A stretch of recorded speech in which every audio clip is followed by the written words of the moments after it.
Je vais vous parler du côté plutôt biologie, donc de bioingénierie tissulaire. En fait, l'idée, c'est de refabriquer au laboratoire tout ou partie d'un organe, et en l'occurrence, dans ce qui nous intéresse, la rétine.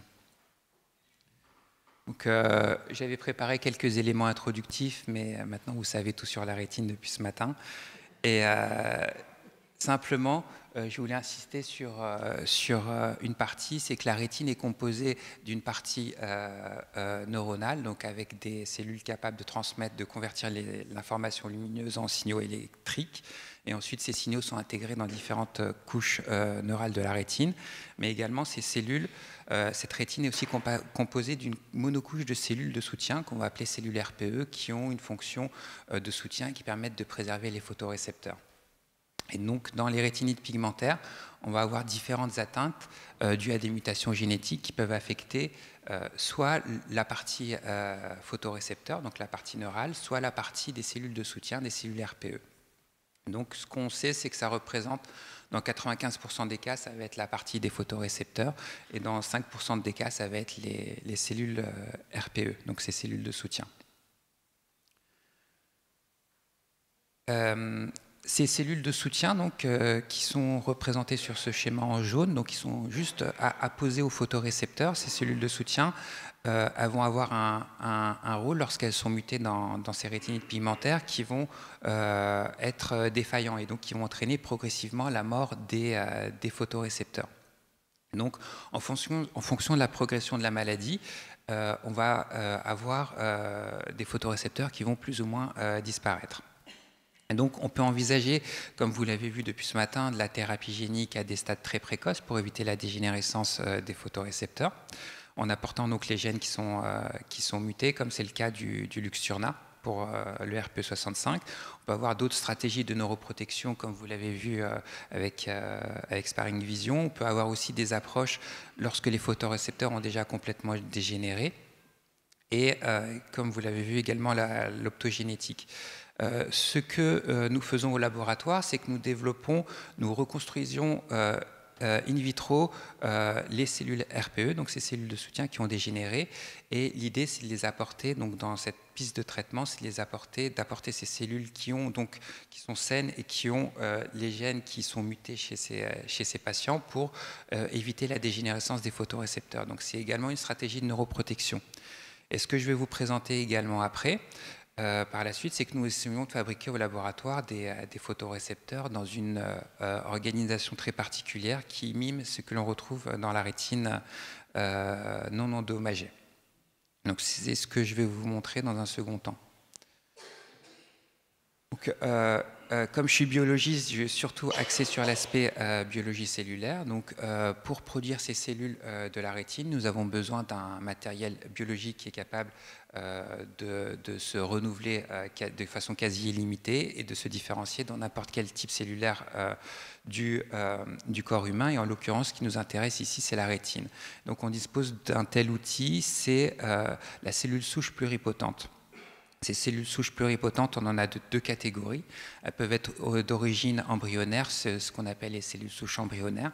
Ces cellules sont issues de projets parentaux pour des fécondations in vitro qui génèrent des embryons surnuméraires qui ne seront pas utilisés pour les projets parentaux. Et dans le cadre d'une donation des deux parents, on peut avoir accès à ces cellules et les dériver pour obtenir des cellules souches embryonnaires. L'autre source, c'est la cellule souche qui est induite à la pluripotence. Vous en avez sûrement entendu parler. Ces cellules, en fait, on peut prendre n'importe quelle cellule du corps humain et les reprogrammer en utilisant des facteurs de pluripotence, facteurs qui sont exprimés dans les cellules souches embryonnaires. Donc nous avons ce matériel cellulaire et avec ce matériel cellulaire, on va être capable, ces cellules souches soit embryonnaires, soit induites à la pluripotence, on va être capable d'obtenir des photorécepteurs et des cellules de soutien, des cellules RPE. Donc, je vous ai montré une slide du docteur Olivier Gouraud qui a développé des modèles pour obtenir des organoïdes de rétine. Je ne vais pas m'axer là-dessus, mais je vais vous parler des cellules de soutien, de ces cellules RPE, donc qui sont dans une stratégie de protection des photorécepteurs, et donc il faut dans la théorie, les implanter relativement tôt au cours du développement de la maladie. Donc ces cellules de soutien, donc je vous ai montré le procédé de fabrication. Donc nous, on est parti de cellules souches embryonnaires, comme je vous l'ai dit, qui sont issues d'embryons uniques. On obtient des lignées qu'on peut amplifier à l'infini. Et on a des banques de cellules souches embryonnaires. À partir de ces cellules souches, on a mis au point un procédé de différenciation pour obtenir ces fameuses cellules de soutien, ces cellules RPE, qu'on a banquées et qu'on reconstruit par bio-ingénierie tissulaire pour obtenir un tissu préimplanté. Ce tissu va être composé de la monocouche de cellules RPE sur une membrane de support. En l'occurrence, ce que nous avons choisi, c'est une membrane amniotique humaine. Donc c'est un projet qui met en jeu différents acteurs, comme l'Institut de la Vision, l'hôpital des 15-20 et l'hôpital Saint-Louis à Paris, et d'autres partenaires. Donc je vous montre un peu à quoi ressemblent ces cellules de soutien. Donc des cellules RPE, en fait, c'est des cellules qui vont être organisées en monocouches. Donc vous allez avoir une couche fine de cellules. Ces cellules vont être adhérentes les unes entre elles et ça va former donc un épithélium. Cet épithélium, il va être caractérisé par une face apicale, donc la face qui est au contact des photorécepteurs avec la présence de microvilli et la présence de protéines très spécifiques. Et sur sa partie basale, on va avoir également d'autres marqueurs qui vont être extrêmement spécifiques. C'est ce que nous montrons dans nos différentes expériences pour obtenir ce tissu préimplanté. Lorsque nous avons développé ce produit, il a fallu donc l'évaluer pour pouvoir faire un essai clinique, l'évaluer sur différents modèles animaux, pour pouvoir l'implanter dans un premier temps sur des modèles de rats qui présentent une dégénérescence qui est due à une mutation sur les cellules de soutien.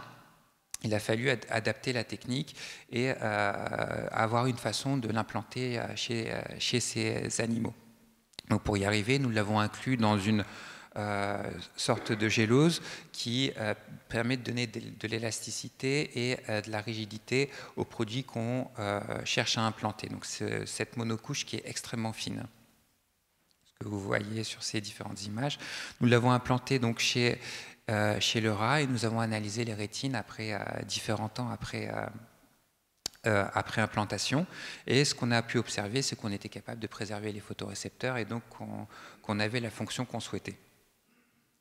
Avant de pouvoir faire l'essai clinique, il nous a fallu démontrer que le geste chirurgical était applicable sur des yeux qui sont comparables à l'œil humain. Donc on est allé chez le primate.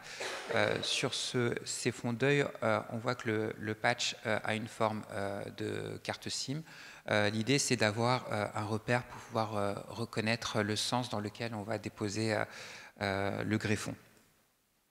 Donc nous l'avons analysé après implantation sur 6 primates. Nous avons analysé sur des analyses très classiques, donc de tomographie à cohérence optique, de fond d'œil, etc., pour montrer que le patch est correctement implanté et qu'il forme bien une monocouche et qu'il n'y a pas de replis qui peuvent gêner la fonctionnalité de celui-ci. Une fois qu'on a fait ces études et d'autres études réglementaires qui montrent que les cellules qu'on implante ne vont pas former de tumeurs, que les cellules qu'on implante ne vont pas se disperser en dehors de l'œil, on a été autorisé à faire un essai clinique. Donc, je vais en parler très brièvement. Donc, c'est le programme STREAM, vous en avez sûrement déjà entendu parler. Nous avons eu l'autorisation en 2019 de mémoire. C'est écrit en petit. En 2018, oui, et l'essai a commencé en 2019. Nous avons implanté 7 patients, donc à l'hôpital des 15-20. Le principal investigateur est le professeur et le docteur Bertin. Donc nous avions différentes cohortes de patients. Et c'est, comme vous l'avez vu, un essai de phase 1-2, c'est un essai qui permet d'évaluer la sécurité du produit dans un premier temps, donc c'est le critère principal, et d'avoir des signes d'efficacité pour d'autres études par la suite. Donc, en allant très brièvement, le dernier patient a été inclus, le 7e patient a été inclus en juin, donc on a rétréci le nombre de patients pour différentes contraintes où je ne vais pas m'étendre. Et donc, vous avez 7 patients qui ont été implantés et nous n'avons pas eu de signes de sécurité inquiétants, donc tout s'est bien passé et on espère pouvoir arriver au bout de cette étude très rapidement pour envisager la suite. Je vais vous parler de ce que l'on essaie de faire au-delà de cet essai. Donc, je vous ai montré que cet essai, c'est des cellules de soutien qui permettent de préserver les photorécepteurs. Et l'idée, c'est qu'une fois que les photorécepteurs ont dégénéré, donc vous avez vu différentes approches ce matin, et l'approche idéale, ce serait d'arriver à reconstruire in vitro les photorécepteurs pour pouvoir les implanter chez ces patients qui ont perdu les photorécepteurs. Donc, c'est dans l'idéal, c'est ce qu'on cherche à faire. Maintenant, dans la réalité, c'est un peu plus complexe.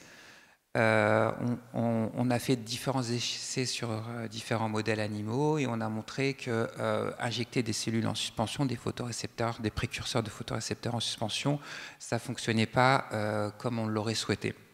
Donc il y a différentes pistes qui sont envisagées. C'est que ces photorécepteurs, comme ils n'arrivent pas à complètement maturer dans l'œil, on peut les aider à maturer ou on peut essayer de les rendre fonctionnels avec des optogènes de la même manière que vous l'avez vu ce matin. Et moi, la technique que je vais vous présenter, c'est l'ingénierie en essayant de reconstruire in vitro la structure de la rétine avec ces cellules. Donc, l'idée, c'est que ce que je vous ai expliqué, quand on les injecte en suspension, ces photorécepteurs, ils ne s'intègrent pas. Ils restent bien vivants, mais ils ne s'intègrent pas et ils n'arrivent pas à maturer. Donc, l'idée, c'est de faciliter cette maturation en organisant les cellules au préalable avant de les implanter. Comment on arrive à les organiser? On fabrique des moules. Donc un peu comme les moules pour fabriquer des madeleines, mais à l'échelle microscopique, on va générer des moules tout petits, vraiment extrêmement petits, avec des systèmes d'impression à 2 photons, donc des impressions vraiment toutes petites qui permettent de générer des structures complexes à l'échelle du micron, vraiment microscopiques. Et donc sur ces structures, on va déposer nos photorécepteurs. On fabrique à partir de cellules souches embryonnaires. Et donc, la technique, elle est représentée dans ce schéma. Donc, vous avez un moule qui est fabriqué avec, qui est le négatif de la structure qu'on veut faire, qui est fabriqué avec une méthode à 2 photons, donc à l'échelle microscopique, et sur lesquels on va couler différents polymères. Donc, ce sont des polymères qui sont pas biodégradables à l'heure actuelle, mais l'idée c'est d'avoir des polymères biodégradables pour qu'une fois que les photorécepteurs ont pris la structure qui nous intéresse, donc qui correspond à la rétine adulte, c'est d'éliminer ces polymères. Donc, sur les essais qu'on a actuellement, donc c'est très préliminaire, hein, c'est encore des études in vitro au laboratoire, on a reconstruit donc des formes que vous voyez sur ces différentes images où on a les photorécepteurs qui sont représentés en vert, les cellules RPE qui sont représentées ici en bleu, on voit les noyaux de ces cellules, et sur les différents puits qui sont générés à l'échelle microscopique, on a des photorécepteurs qui étendent leur structure très caractéristique qu'on observe chez la rétine. Alors pour obtenir ce type de structure, il nous faut 3 mois de culture plus en 3 dimensions, plus 1 mois de culture sur ces différents polymères. C'est des cultures qui sont extrêmement longues et pour le moment, on essaie différentes combinaisons en modifiant les structures, en modifiant la maturité, donc la durée de culture de ces photorécepteurs. Et par la suite, l'idée, c'est de les implanter sur différents modèles animaux pour faire la preuve de concept et montrer que éventuellement, ce système d'implantation va fonctionner sur ces modèles animaux avant d'envisager la suite. Donc, bien sûr, donc, je remercie toutes les personnes qui sont impliquées dans ce projet à l'Institut de la Vision à ISTEM. Merci pour votre attention.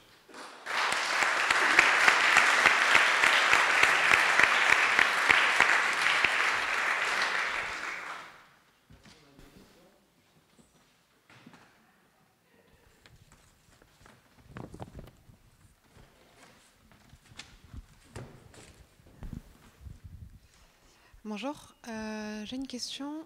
Étant donné qu'il est assez compliqué pour le moment d'envisager une thérapie cellulaire concernant les photorécepteurs, est-ce qu'on peut envisager une thérapie cellulaire pour les cellules de soutien RPE qui viendrait aider ou ralentir la dégénérescence des cônes qui seraient peut-être, on imagine, en dormance, en latence, et de sorte à ralentir vraiment leur dégénérescence. Est-ce que c'est deux thérapies complètement indépendantes, ou alors on pourrait envisager une thérapie commune, disons?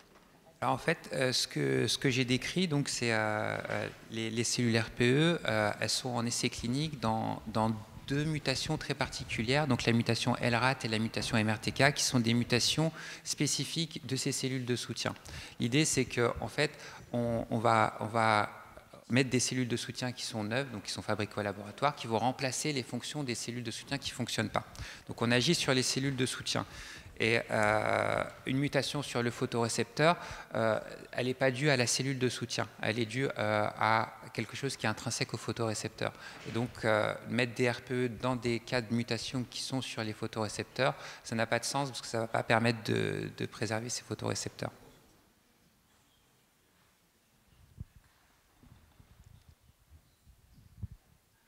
Bon, s'il n'y a pas d'autres questions, on va continuer.